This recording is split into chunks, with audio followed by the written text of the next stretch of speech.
Hello, आप सभी का स्वागत है आपकी अपनी एसपीजीएस क्लासेस में। तो आज की क्लास में हम ये समझेंगे, कुछ हम पॉलिटी के कॉन्सेप्ट को क्लियर करेंगे। जैसे कि फंडामेंटल राइट्स में जो क्राइम है, जो अरेस्ट है, उसको लेके हम कुछ चीज़ों को, कुछ प्रावधानों को समझेंगे, ठीक है?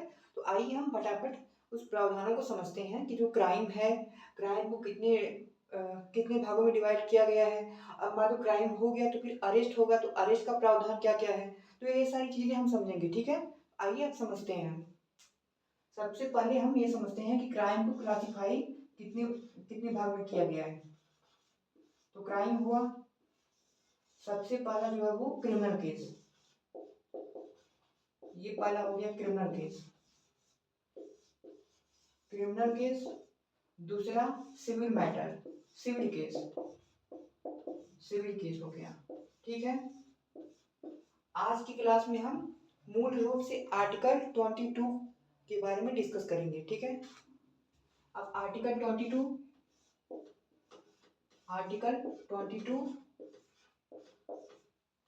मूल रूप से क्रिमिनल केस को डील करता है। क्रिमिनल केस मूल रूप से मूल रूप से क्रिमिनल केस को डील करता है। Criminal case criminal case article 22 के तहत क्रिमिनल केस को डील किया जाता है, ठीक है? अब बात आई, ठीक है? आर्टिकल 22 हमने अब समझ लिया कि ठीक है, क्रिमिनल केस के रूप में जो डील कौन करेगा, आर्टिकल 22 करेगा, ठीक है? अब मान लो कि किसी पर्सन ने सोचा, ठीक है? कोई सोच रहा है कि मुझे जो है कुछ कांड करना है। क्या करना है? कुछ बड़ा कांड करना है, ठीक है? और वो खतरनाक कांड करना है जिससे सोसाइटी को नुकसान हो सके। एक हुआ कि शंका के आधार पे गिरफ्तारी, ठीक है? पुलिस साहब अगर किसी भी, मान लो कि किसी भी दुकान पे खड़े हुए हैं और कोई भी पर्सन वहीं बाजू में खड़ा हुआ है, ठीक है?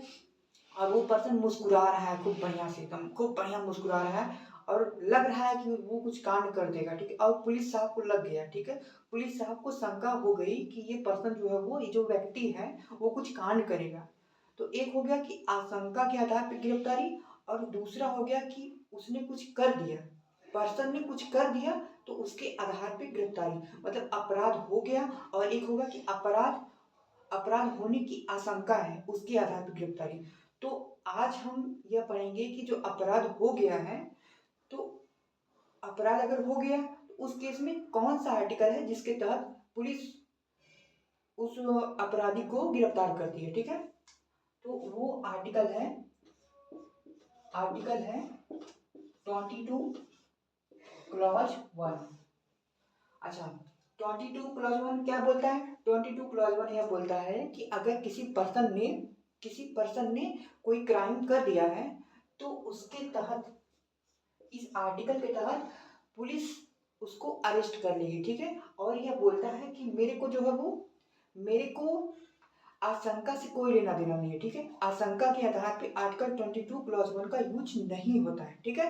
आर्टिकल 22 क्लॉज 1 का यूज होता है कि अपराध अगर हो गया है, तो उस केस में आर्टिकल 22 क्लॉज 1 ये बोलता है कि मेरा मेरा यूज करो, ठीक है?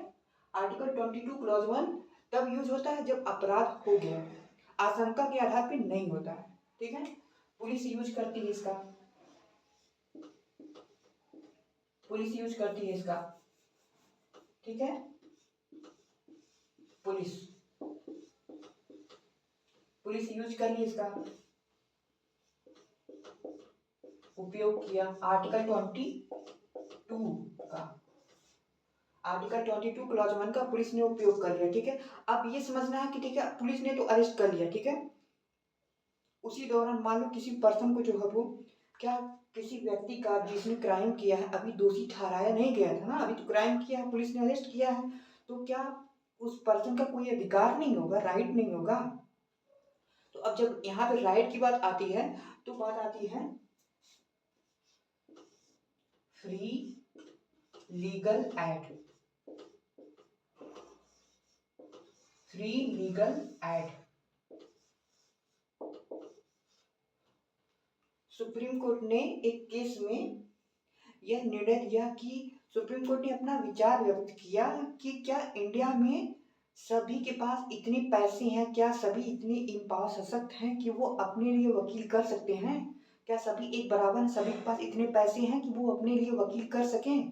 तो ऐसा तो नहीं है। सुप्रीम कोर्ट ने बोला ठीक है, ऐसा तो नहीं है। तो आप एक काम करो, आप मतलब सरकार को सुप्रीम कोर्ट ने यह बोला कि आप ऐसा काम करो कि जो कमजोर वर्ग के लोग हैं, जिनके पास उतने पैसे नहीं हैं ताकि वो अपने लिए वकील कर सकें, तो उनके लिए कानूनी सहायता को का प्रावधान करो, ठीक है। और उसी के तहत जो है वो आर्टिकल फ्री लीगल एक्ट किसमें, आर्टिकल 22 क्लॉज 1 में ही आया था। सुप्रीम कोर्ट के गाइडलाइंस गाइडलाइन दिया, तब फिर जो फ्री लीगल एक्ट आया, ठीक है। अब आर्टिकल 22 क्लॉज 1 हो गया, ठीक है।